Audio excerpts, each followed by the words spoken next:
짠. 자, 봅시다.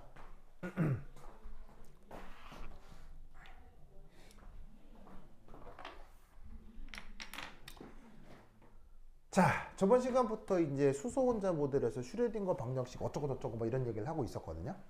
자, 슈레딩거 방정식 어떻게 써서 줘? 슈레딩거 방정식 표현이 뭐였어요? 바로 h 파이는 2 파이 이런 꼴이었죠. 이런 꼴이었죠. 그래서 여기에 있는 이 파이 이름이 뭐였죠? 얘 이름이 웨이브 펑션이었고요. 그 다음에 여기에 있는 h가 뭐였어요?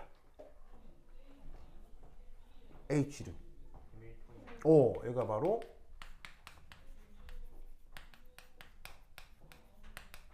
해밀토니안 오퍼레이터였죠.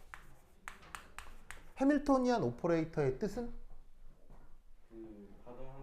정보를 계산하는 것. 바로 뭐냐면 계산.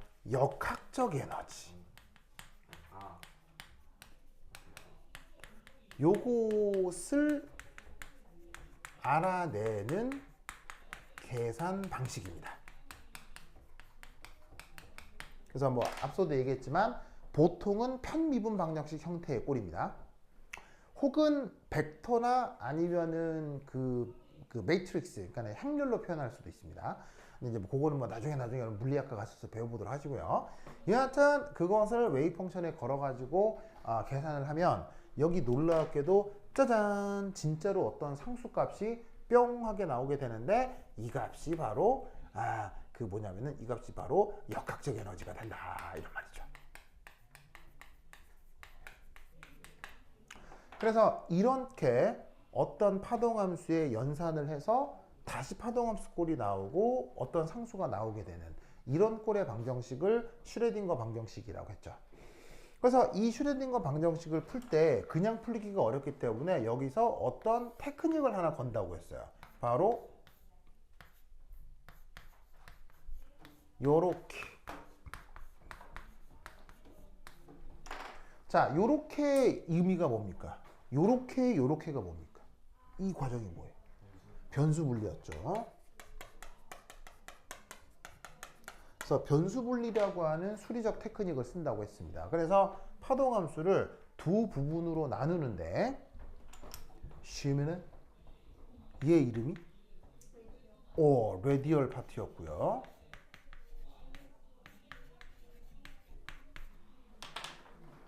이 부분이 앵귤러 파트. 좋아요.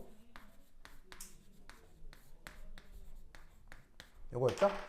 그래서 레디얼 파트하고 앵귤러 파트 두 부분으로 파동함수를 나눌 수 있습니다. 그래서 진짜로 이 부분을 이렇게 나눈 겁니다. 그래서 저렇게 나누게 되면 방정식을 푸는 것이 훨씬 편하다고 했죠?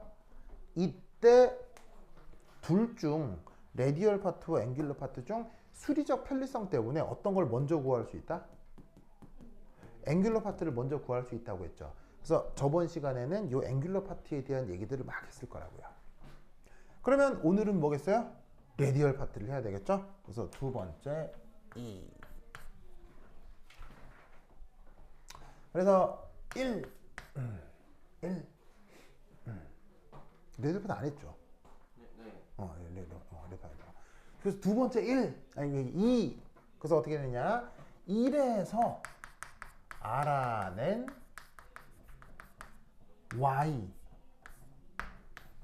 자, 저 y의 변수는 뭐하고 뭐죠? 저 y의 변수는 뭐하고 뭐죠?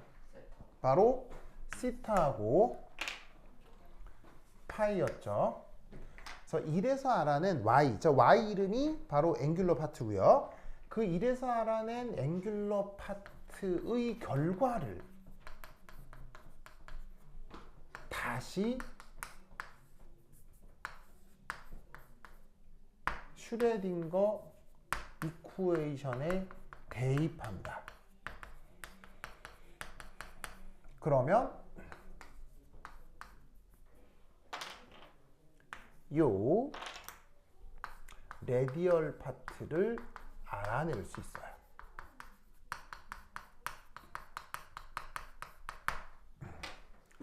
그래서 수소 원자 모델에서 저 슈레딩거 방정식을 풀어나가는 과정이 바로 이렇게 앵귤러 파트를 먼저 구하고 그놈을 다시 또 대입을 해서 레디얼 파트를 추후에 구해냅니다. 알겠죠? 자, 그러면 그런 식으로다가 만들어진 그 결과가 어디에 있느냐? 그 몇몇 결과들이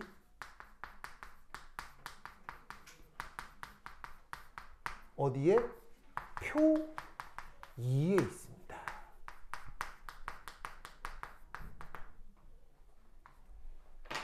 그래서 표 2가 어디에 있느냐?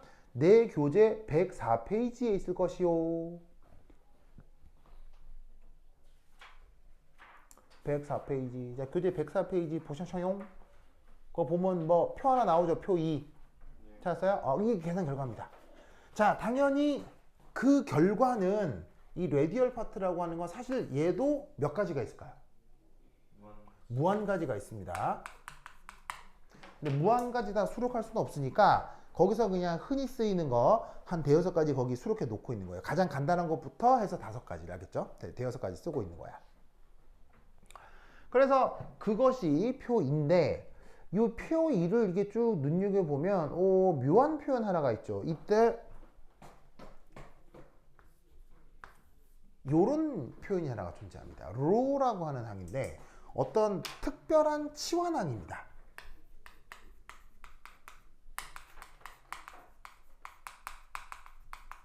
자, 그게 요런 표시가 되어 있을 거예요. EZ 오버 어디 갔어? EZ 오버 N A0 곱하기 R 이렇게 표현할 겁니다. 거기에 표 1의 그 주석에 보면 로라고 해가지고 저렇게 쓰여 있죠. 보이시죠? 그러면 이때 각각 항들이 뭐냐? 여기에 있는 요 R이 뭡니까? 바로 핵에서 전자까지 거리, 바로 레디얼 파트의 변수 그 녀석입니다. 그 다음 뭐 2는 2고요. Z는 뭐예요? Z는 원자 번호죠. 그리고 N은 뭡니까? N은 주양자수요. 네, 곧 언급하게 될 주양자수요. 그래서 왜 1학년 때도 뭐 오비탈 배우고 했잖아요. 그 오비탈 배우고 했을 때 주양자수라는 표현이 있었죠. 그게 지금 저 N으로 표기가 되는 겁니다. 그리고 여기에 요 A0 얘가 바로 보어 반지름입니다.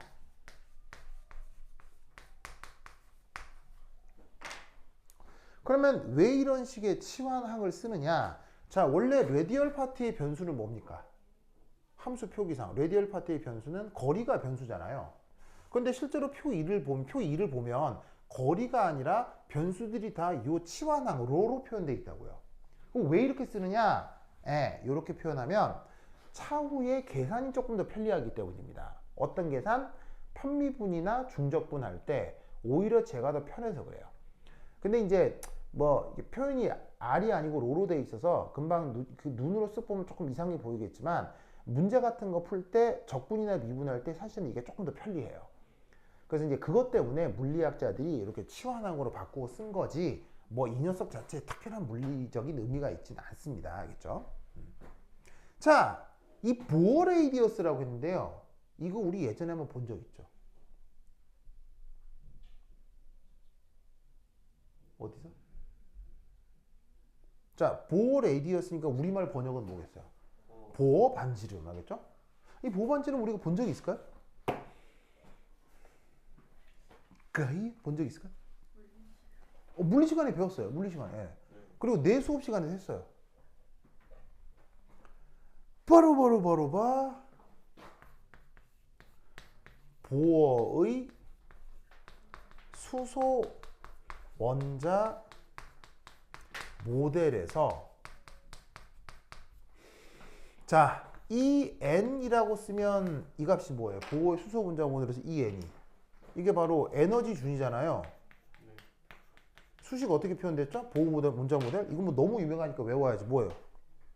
수소 원자 모델, 보호 모델에서 에너지는 어떻게 표현돼? 외워야지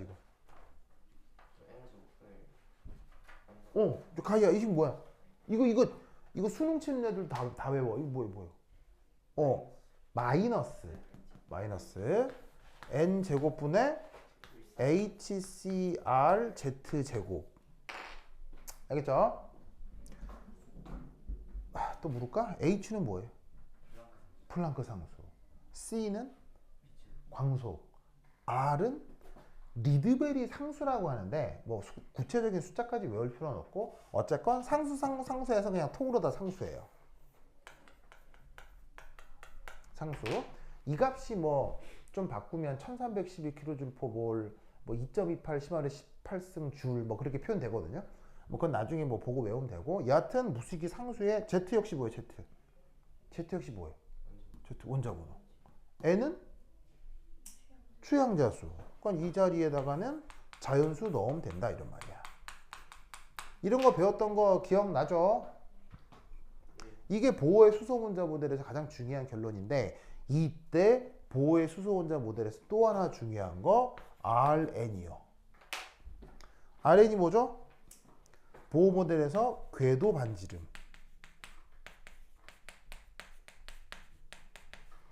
에너지 준위뿐 아니라 보호 모델에서 나오는 저 궤도 반지름도 불연속적이죠? 저 보호 모델 궤도 반지름 값이 얼마였어요? 보호 모델 궤도 반지름 값이 얼마냐고요?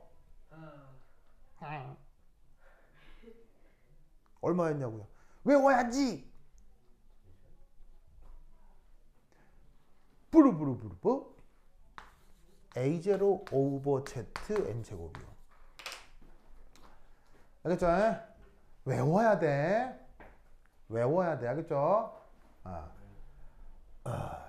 저 물리 시간에도 나온다고.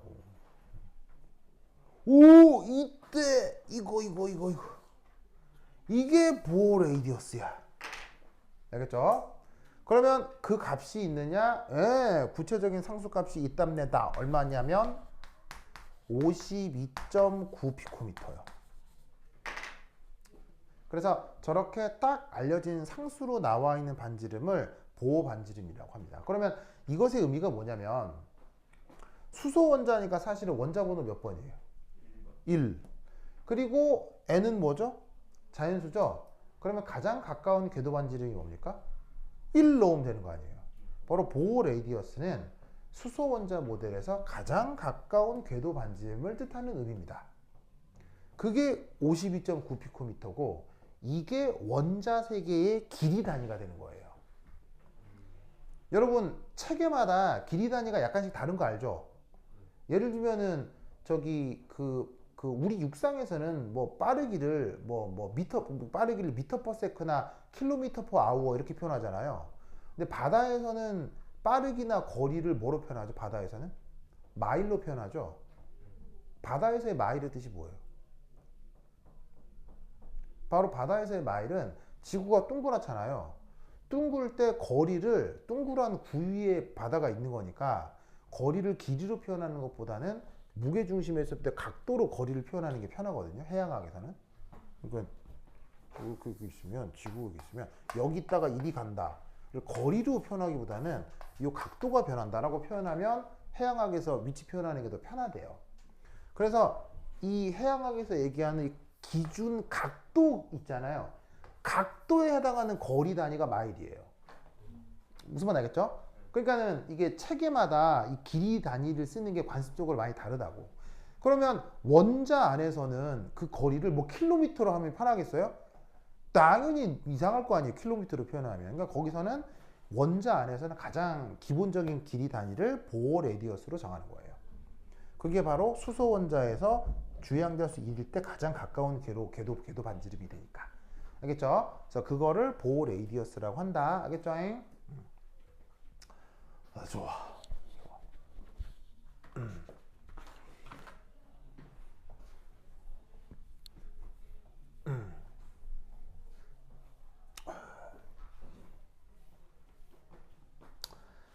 아이고. 아이고. 그래서 그 취미 중에 요트라는 취미가 있는 거 알죠? 요트. 그래서 요트의 취미를 갖는 사람들은 보통 어떤 사람들이에요? 요트 취미. 부자. 아, 예. 부자가 기본일 수 있죠. 근데 부자보다 더 필요한 조건이 있어요. 요트가 취미가 되려면. 청소. 멀미 안 하는. 아, 배멀미요? 네. 아, 배멀미는 오래 타면 극복돼요. 배 일주일 정도 타면 참을 수 있어요. 그 배 일주일 정도 타본 사람? 나요. 배 일주일 동안 실려 있으면 배멀미는 극복이 돼요. 화물의 관점으로 살아가는 거 아니에요? 그러니까 이제 관광하려고 배를 타는 게 아니고요. 임무나 돈을 벌기 위해서 배를 일주일 넘게 타면 배멀미는 극복할 수 있어요. 네, 하여튼 그렇다. 아, 그 내가 해군 장교였던 건 알아요? 오. 아, 참. 야. 그 옛날 사관학교에. 네, 해군사관학교 교수였거든요. 오. 그래서 내가 군대 다닐 때 진해에 살았었어요. 오. 진해에서 한 3, 4년 살았거든요. 그래서 교수로 있으면서 그때 결혼도 하고 가연이도 놓고 뭐 그랬다고요. 그래서 이제 교수니까 출퇴근이고요. 그래서 이제 집이 해군사관학교 근처였거든요. 근처에 석동에 살았었는데 네, 거기 석동 옆에 지금 롯데마트도 있고 하죠. 뭐 거기 네. 거기 살았었는데 그러다 보니까 이제 해군사관학교 교수가 되려면 군인이어야 하거든요. 그래서 이제 군복무의 방식으로 그걸 선택했던 거죠. 그래서 군대 가야 되니까 일반 병으로 가긴 좀 그렇고 해가지고 이제 그런 코스를 알아가지고 이제 그 군 교수 코스를 밟은 거죠. 그래서 이제 해군사관학교 교수가 되려면 해군 참모총장 지시로 배를 한번 타봐야 돼요. 왜냐면 군 교수니까 전투를 하지는 않을 거 아니에요. 하지만 해군 교수인데 배 한 번 안 타보고 그 학생들을 가르칠 수는 없잖아요. 그래서 참모총장 지시로 그 실습 과정이 있어요. 뭐 나쁘지 않다고 생각하고 난 되게 좋은 경험이었어요. 그래서 진짜로 우리나라 동해에서 실제 북한과 일본의 위협을 대비하는 진짜 군 함정에 타고 일주일 동안 같이 훈련했어요. 근데 이제 실제 훈련에 참여한다기보다는 약간 이게 이제 관찰자 혹은 이제 뭐냐면은 좀 이렇게 봐주는 사람 이렇게 좀 잘못해도 아이 괜찮습니다 교수님 뭐 이렇게 뭐 하고 막 무슨 말 하겠죠? 막 좀 어설퍼도 혼내진 않고 뭐 그렇게 아이 뭐 이게 가서 학생들 잘 가르쳐 주십시오 막 이런 거죠. 만약에 거기서 병인데 실수했다 그러면 막 별의별 개쌍욕은 다 들었을 거예요. 근데 이제 그건 아니고 이게 좀 어설퍼도 막 교수님 괜찮으십니까? 그래서 예 뭐 하고 뭐 그렇게 이제 쫄래 이제 돌아다니면서 밤에 이제 배 안에서 경비도 서보고 밤에 달빛도 보고 막 이렇게 일주일 동안 배를 탔었죠. 그래서 부산함이라고 우리나라 1급함 중에 부산함이 있거든요. 그거 타고 일주일 동안 있었는데 그때 기억이 평생 남아요. 진짜로 진짜 제대로 된 배를 일주일 동안 타본 거 아니에요. 그래서 그때 기억이 나는 힘들긴 했지만 되게 기억이 좋아요. 그래서 그 배를 그렇게 일주일 넘게 타면 배멀미 없어집니다. 없어져요. 그러니까 원래 멀미를 잘 안 하는 타입인데도 배를 타면 쉽지 않거든요. 쉽지 않아요. 그런데 그게 일주일 동안 타면 이걸 넘기는 방법이 있어요. 이게 파도나 너울이 올 때 일단 넘기는 박자가 있어요. 쫙 오면 몸에 박자를 싹 줘요. 그러면 그게 딱 견뎌져요. 그리고 이제 배멀미의 또 하나의 팁. 만약에 배 타는데 파도 엄청 쳐서 죽을 것 같다. 무조건 누워야 돼요. 어떻게? 배에선 누워야 됩니다. 누우면 진짜 거짓말같이 그 강도가 확 줄어듭니다. 근데 눕는데 방향이 중요해요. 눕는데 방향이 어디를 향해 누워야 되냐면 배가 이렇게 생겼잖아요. 반드시 뱃머리를 향해서 머리를 둬야 돼요. 그래서 사실 배에서 모든 침대는 이렇게 돼 있습니다. 그래서 침대 자체가 이렇게 돼 있어요. 근데 이제 보통 큰 여객선 같은 거 타면 배 중에 온돌처럼 이렇게 큰 공간이 있는 배들도 있거든요. 이게 좀 이렇게 저렴한 객실을 구비하면 그런 데서는 침대가 없잖아요. 그래서 누울 때도 항상 뱃머리를 향해서 두고 누워야 그 뭐냐면은 배멀미가 아주 덜합니다. 이 상태에서 이렇게 눕잖아요. 죽습니다. 알겠죠?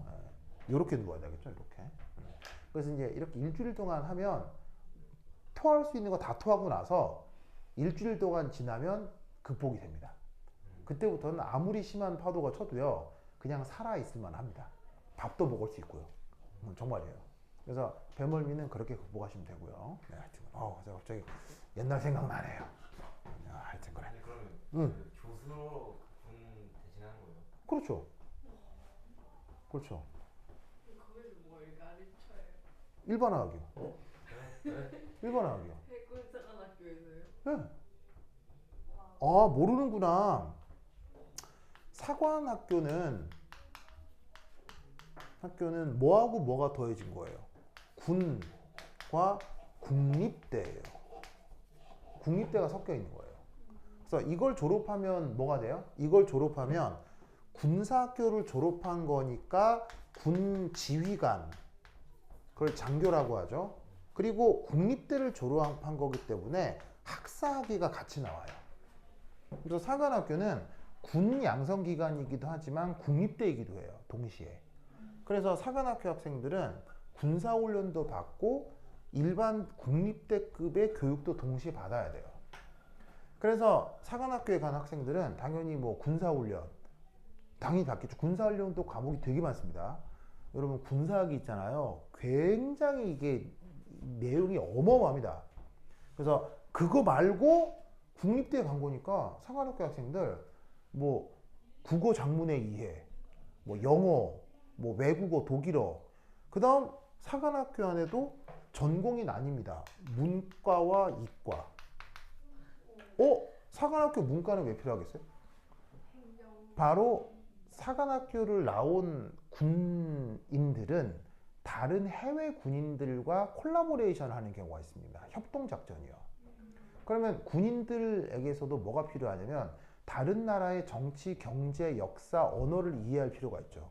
그래서 군인들 중에 인문학과 철학 지식이 전공이 되는 군인들도 있습니다. 사관학교인데 역사 전공, 사관학교인데 국제정치 전공, 사관학교인데 언어 전공 다 있습니다. 사관학교 내에 그런 전공 부서가 다 따로 있어요. 근데 사관학교인데 이과도 있어요. 이과가 왜 필요하겠어요? 자, 육군인데 이과 뭐가 필요하겠어요? 화생방이요. 화생방. 즉 뭐냐면 내가 예를 들어서 육군 장교인데 적이 생화학 테러를 할 수 있잖아요. 그거 막을 수 있어야 되죠. 그리고 우리가 화학 무기를 터뜨릴 수도 있어야 되죠. 그거를 대비하는 전공 지식이 필요해요. 그래서 육군사관학교는 화학과가 굉장히 커요. 그래서 육군사관학교에는 화학과 전공이 있어요. 그리고 해군사관학교는 뭐가 중요하겠어요? 기기가 중요하겠죠. 배 다뤄야 되니까요. 그래서 공군사관학교와 해군사관학교는 전기공학부하고 기계공학부가 굉장히 강해요. 그래서 그걸 가리키는 교수들이 필요하다고요. 그래서 각 사관학교마다 그런 전공과정 수업이 다 있어요. 그러면 그런 거는 어떻게 하느냐? 사관학교 내에 진짜로 사관학교 내에 진짜 군인 출신인데 사관학교에 계속 근무하시는 전기공학 교수님이 계세요. 있어요, 진짜로. 있는데 사관생도들은 그래도 아직 20대 초반의 애기들이잖아요. 맨날 군인들만 만나면 섭섭할 수 있잖아요. 그래서 나같이 군 복무를 해야 되는 전공과정 학생들을 단기 교수로 채용해요. 단기 교수. 그런 제도가 있어요. 그래서 그 요건은 석사 학위 이상 있어야 돼요. 형식적 요건은. 근데 이제 실질적 요건은 대학이 좋아야 돼. 네, 그래서 보통 서울대, 카이스트, 포항공대에서 뽑아요. 보통. 그래서 학벌이 좋으면 갈 수 있는 코스예요. 네.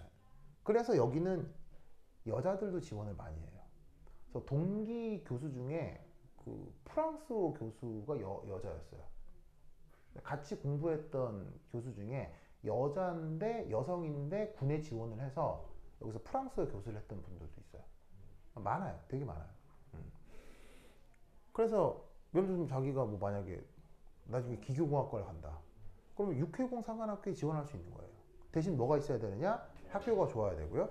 두 번째 석사학위 이상이 있어야 돼요. 그러면 근무 조건은 어떠하냐? 근무 조건은 첫째, 전투 상황 절대 벌어지지 않습니다. 군 교수니까요. 그러니까 군사훈련 없습니다. 군사훈련이라고 1년에 딱 2번 있어요. 뭐? 사격. 근데 완전 재밌어요. 군인이니까 사격은 하는데 그 사격이 돈 주고 저 시내에서 하려면 비싸거든요. 근데 요즘 공짜로 사격을 하게 해줍니다. 그리고 사격하러 갈 때 어떻게 간다? 친구들이랑 차 타고 가면 됩니다. 차 있는 친구 있을 거 아니에요. 얘가 야 가자. 그래서 붕 타고 가면 거기 사격장에 이 병들이 다 준비를 해놓고 있습니다. 교수님 오셨습니까? 왔어요. 저 왔어요. 그러면 여기 있습니다. 네, 어디가 쏘면 돼요? 저희가 쏘시면 됩니다. 네, 몇 발 쏘면 돼요? 20발이요. 거기서 막 딱딱딱딱 쏘고 야 재밌다 하고 오면 돼요 그냥. 그리고 1년에 2번 쏘면 돼요. 1년에 2번. 그게 1년 동안 하는 군사훈련의 다예요. 그럼 나머지 뭐 하느냐?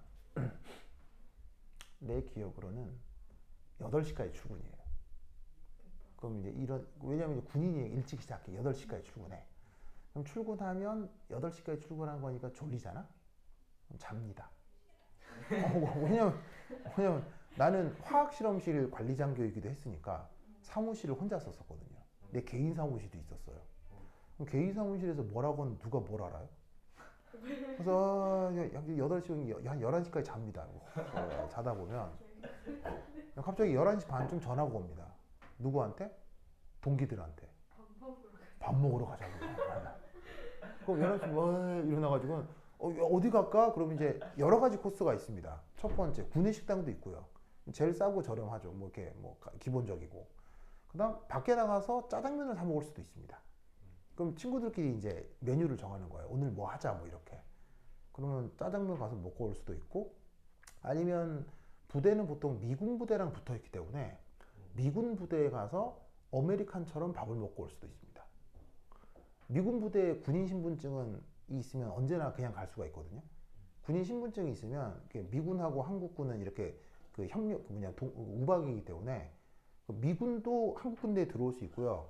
우리나라 군인들도 미군에 쉽게 들어갈 수 있어요. 이게 출입증만 있으면 돼요. 일반인들은 미군 부대에 들어가기 쉽지 않거든요. 근데 군인들은 쉽게 갈 수 있어요. 그거 가면 미군 부대 안은 완전 별천지예요. 완전히 아메리칸 레스토랑 다이닝이 쫙 있어요.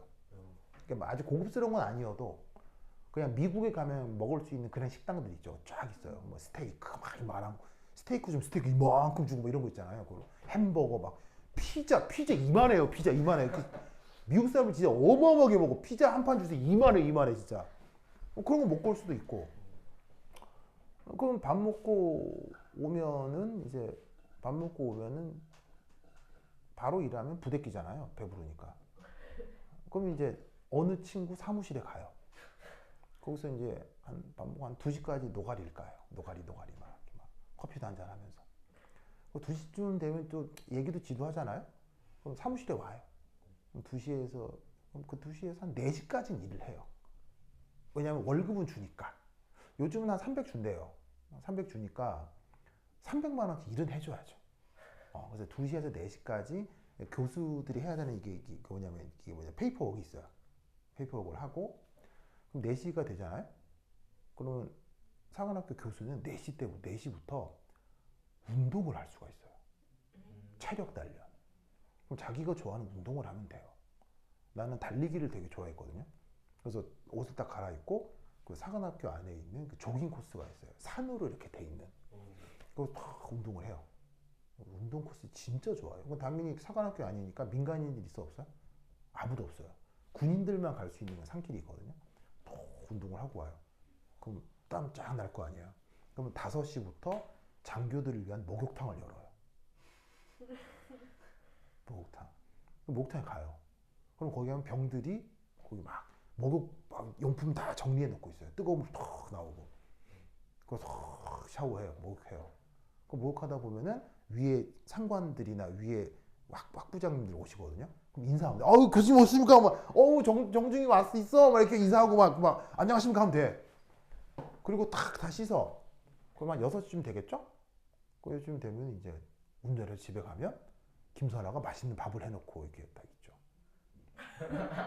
하루에 2시간 일하는 거예요? 수업 안 하세요? 이게 이제 수업이 없을 때의 얘기고요. 수업이 있는 주는 최대 수업 시수가 일주일에 6시간이에요. 가장 수업을 많이 하는 게 일주일에 6시간. 그러니까 하루에 2시간만 하면 수업은 없어요. 근데 얘들이 군사훈련을 가니까 막 군사훈련 가면 몇 박 며칠 맛이 안 올 때들이 있거든요, 애들이. 그럼 수업도 없어요. 그냥. 네, 그렇게 3년을 보냈죠. 그래서 지금 되돌아보면 내 인생의 황금기였어요. 내 인생에서 가장 행복한 시기가 사실은 군대였어요. 그래서 혹시 왜 그런 질문들 있잖아요. 인생을 되돌리고 싶으냐 이런 질문들 있잖아요. 나는 인생을 되돌리고 싶지는 않거든요. 왜냐하면 나는 어제보다는 오늘이 항상 더 좋았던 삶인 것 같은데, 근데 유일하게 되돌린다면 군대예요. 난 군대 그 시절로 다시 가고 싶어요, 진짜로. 덜 놀았어요. 그때 지금 생각하면 그때 이렇게 좀 못한 게 많아요. 그 군대가 내 인생에서 제일 행복한 시기였어요, 진짜로. 이런 자리가 있습니다. 그럼 이거 어떻게 알아보느냐? 어떻게 알아보냐면 근데 한 가지 단점은 요즘 그냥 병으로 가면 군대 기간이 짧죠. 그러니까 1년 6개월밖에 안 하잖아요. 근데 이거는 최소 복무 기간이 3년입니다. 하지만 월급도 나오고요. 그 다음에 연금도 나오고요. 그 다음에 군이 어떻게 돌아가는지를 알 수 있는 좋은 기회가 되고요. 인맥도 되게 넓어져요. 그리고 유학 갈 때 유리해요. 왜냐하면 미국은 군사국가라서 군 지휘관 경력이 있으면 유학 갈 때도 좀 편해요. 그래서 여러 가지로 경력도 되기 때문에 추천하는데, 군대 갈 일이 있다면. 그래서 어떻게 하는 거냐면, 이제 군대를 가야 돼요. 그러면 군대를 가야 되면 석사학위까지 준비를 해요. 그럼 석사학위까지와 군대는 어떻게 하면 되느냐? 내가 계속 학교에 남아 있으면 군은 자동적으로 연기가 돼요. 그래서 내가 그냥 자연스럽게 학부 다니다가 대학원 딱 들어가면 내가 뭐 할 필요도 없이 병무청에서 자동으로 연기가 돼요. 계속 자동. 그래서 석사학위가 딱 생기거나 예를 들면 박사학위 수준이 되면 그때부터 내가 군대에 가도 되거든요. 그럼 석사학위를 있거나 박사 수료가 딱 되면 그때 이제 전화를 하는 거예요. 어디에? 각 사관학교에. 우리나라 사관학교 몇 군데 있게요? 4군데가 있어요. 이렇게 지원할 수 있는 사관학교가. 어디? 육군, 공군, 해군, 간호사관학교라고 있어요. 여기는 모든 생도가 여학생들이에요. 여기 추천드려요. 저거 체크. 네, 그래서 제일 추천드리고 싶은 건 이거예요. 왜? 서울에 있어요. 서울에 있고요. 이건 모두 다 여학생이에요. 그래서 이게 추천 1순위, 이게 추천 2순위. 근데 이게 내 맘대로 되는 게 아니고 복불복이에요. 왜냐하면 이런 교수는 그 자리에 1명 아니면 2명 뽑아요. 1명 아니면 2명 뽑기 때문에 언제 뽑냐면 전임자가 나가야 뽑아요. 그러니까 이게 복불복이에요. 그러니까 예를 들면은 자기가 만약에 전기공학 전공이다. 그러면 육군 사관학교에 그에 맞춰서 전화를 걸어요. 그러면 거기 육군 사관학교죠? 네, 이번에 그거 뭐냐면 전기공학 교관 뽑나요? 아니요? 그럼 거기 아웃. 공군에 전화해. 전기공학 뽑나요? 아니요? 아웃. 해군에 뽑나요? 아니요? 아웃. 간호 뽑나요? 네! 하면 여기 지원하는 거야. 여기 지원하는 거예요. 근데 지원을 했을 때 어떻게 뽑히냐? 거의 백발백중 학벌이에요. 서울대가 제일 유리해요. 서울대 나오면 쉽게 갈 수 있어요. 네. 그래서 나도 어떻게 됐겠어요? 여러 군데 전화했다가 하필 여기에 자리가 있었던 거예요. 그래서 간 거예요.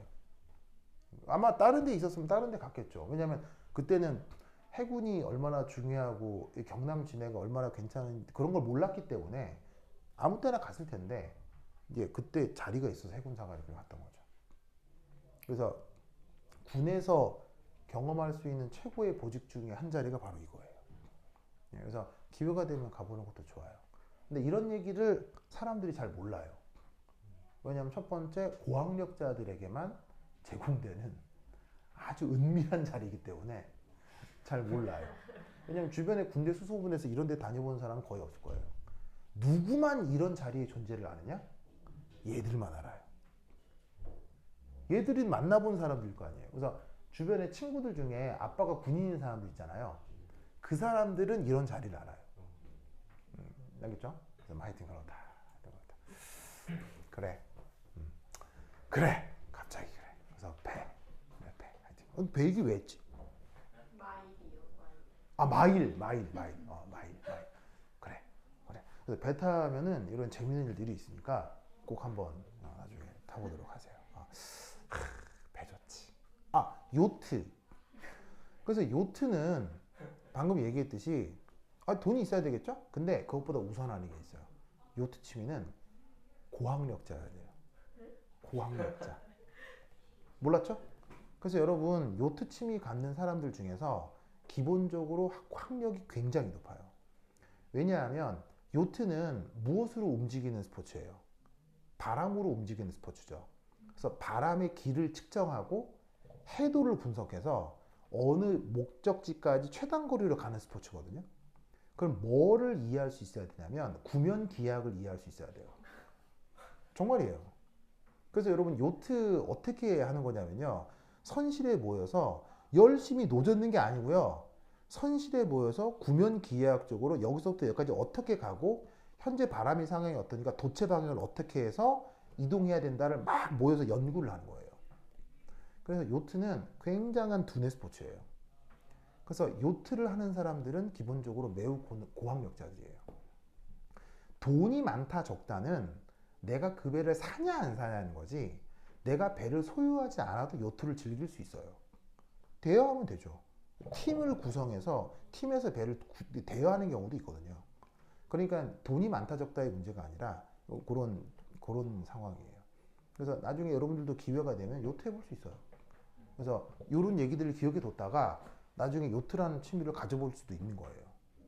아주 나중에 알아요. 그 요트 타고 세계 여행할지. 가능하다니까요. 가능하대요. 그러니까 예를 들면은 슈민이 혼자 요트 몰고 여기서 파리까지 어때요? 가능하다니까요. 얼굴 새까맣게 타고 막 그랬어요. 머리 질끈 묶고 막 봐도 팍 치고 막 그럴 수도 있다니까요. 사람이. 하여튼 그렇다. 자, 그래서 이게 뭐야? 보호반지랑 하겠죠? 자, 그래서 첫 번째 그 결과가 표 2에 나와 있다 라는 얘기 했고요. 그 다음 두 번째 그러면 표 2에 나와 있는 요 레디얼 파트라는 함수가 나타날 수 있는 수리적 조건 두 가지가 나타납니다. 그러면서 여기에 어떤 말이 있냐면 수리적 조건이란 말이 있는데 이 수리적 조건을 어제 뭐라고 얘기를 했어요? 이 수리적 조건을 어제 내가 뭐라고 얘기를 했어? 그렇지. 바로 경계 조건이라고 했죠? 영어 표현으로 boundary condition. 그걸 물리학에서 뭐라고 부른다고요? 양자수라고 한다고 했죠. 그래서 이 레디얼 파트 역시 이걸 규정하게 해주는 양자수가 몇 가지가 나타난다? 두 가지가 나타납니다. 그게 여러분들이 다 아는 첫 번째 Principal Quantum Number 되겠습니다.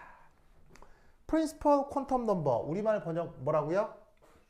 주, 양자, 슈. 어떻게 쓰느냐? n. 자, n의 조건 다 기억하고 있죠? 뭐로 구성되어 n은? 1, 알겠죠? 1부터 해서 2, 3, 4 이런 식의 자연수로 규정되는 게 바로 주양자수. 기억나지요? 나죠? 그 다음 두 번째 두 가지가 있다고 했으니까 하나가 더 있겠죠. 그 하나 더 있는 것이 바로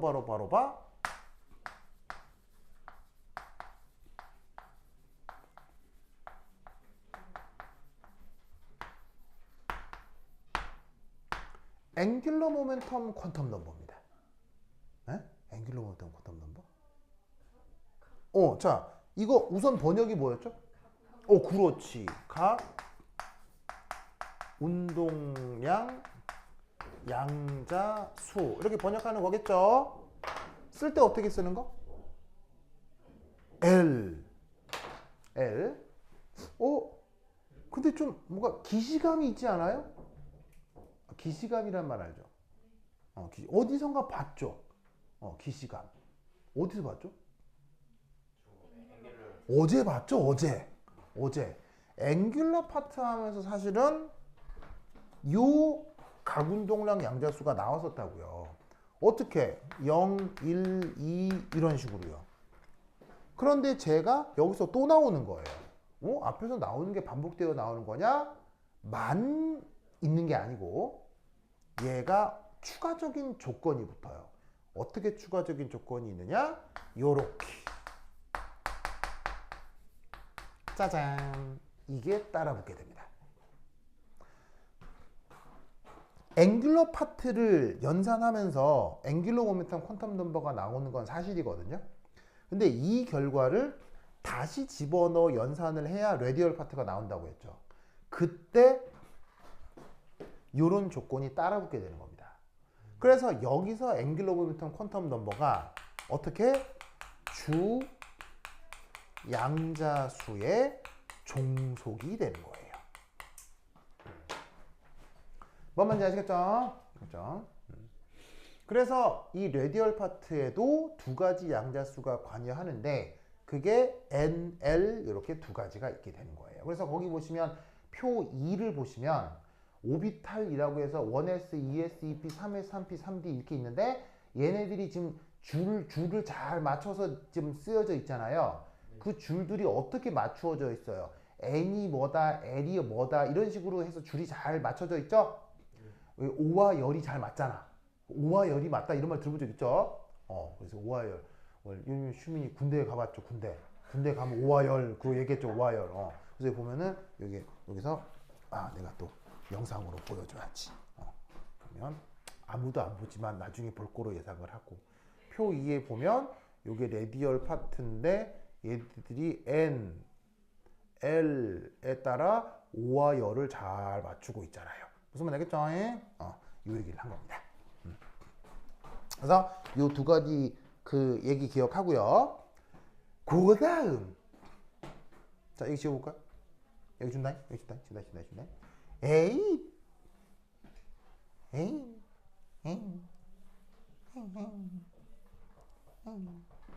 자 2 했으니까 3. 그러면 3의 내용은 뭘까요? 오늘은 2였죠? 어제는 1 앵귤러 파트를 했었죠. 어제 앵귤러 파트 내용을 미루어 짐작하면 요거의 세 번째 내용은 뭐가 돼야 될까요? 어제 필기를 보면 딱 대응이 돼야 될 거예요. 그렇지. 무슨 노드 여기서? 그렇지. 세 번째는 radial node가 나타날 수 있습니다.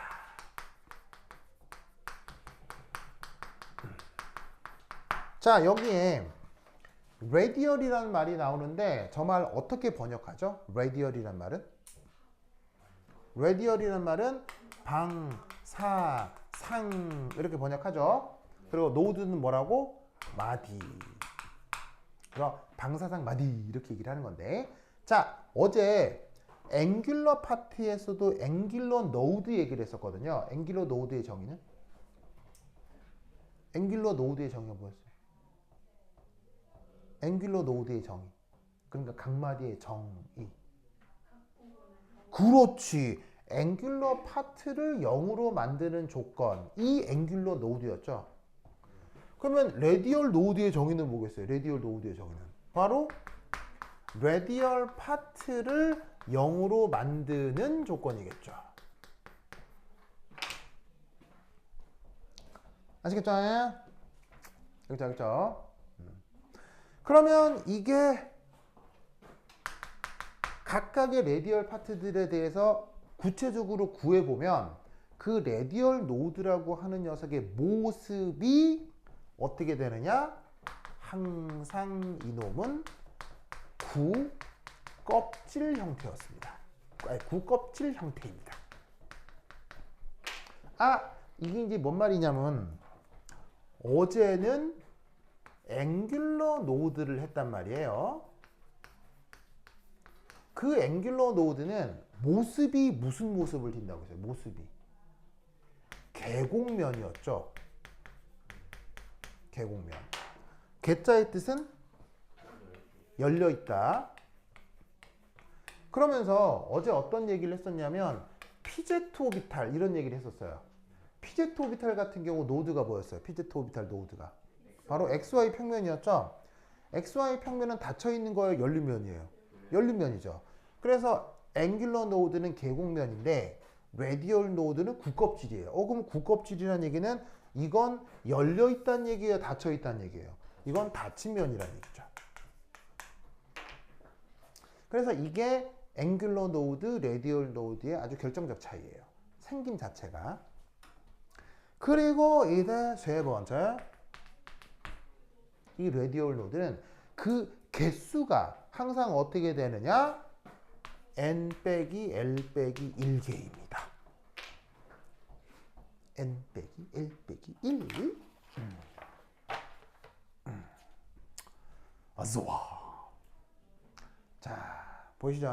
n 빼기 l 빼기 1. 그리고 저 n 빼기 l 빼기 1개에서 우리는 어떤 생각도 간단하게 해볼 수가 있냐면, 자, 연습 문제, 연습 문제까지는 아니고 간단한 퀴즈. 자, 그렇다면 여기에서 우리는 어떤 오비탈에서 나타날 수 있는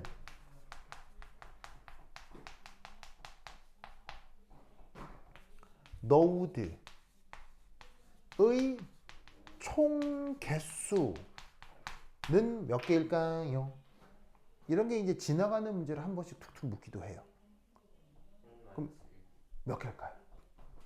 바로 봐. 이압 이렇게 해주면 되겠죠?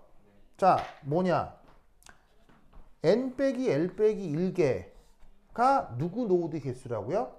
레디얼 노드 개수라면 어제 얘기했던 L은 누구 개수죠? 앵귤러 노드 개수라고요. 그러면 다음 몇 개예요? n 빼기 1개구나. 알겠죠? 그래서 이렇게 그냥 슬쩍 묻기도 하니까 이런 거 인식을 해두도록 하시고, 이때 어차피 이런 놈을 그 연역적으로 100% 증명한다 할 수는 있는데, 우리 수학 실력으로는 에바예요. 알겠죠? 그러니까 이런 것들도 인정해 두도록 합시다. 알겠죠? 그냥 인정하자. 됐죠? 논리를 꾹꾹 기억해 두시기 바랍니다. 오케이, 됐다. 좋았어.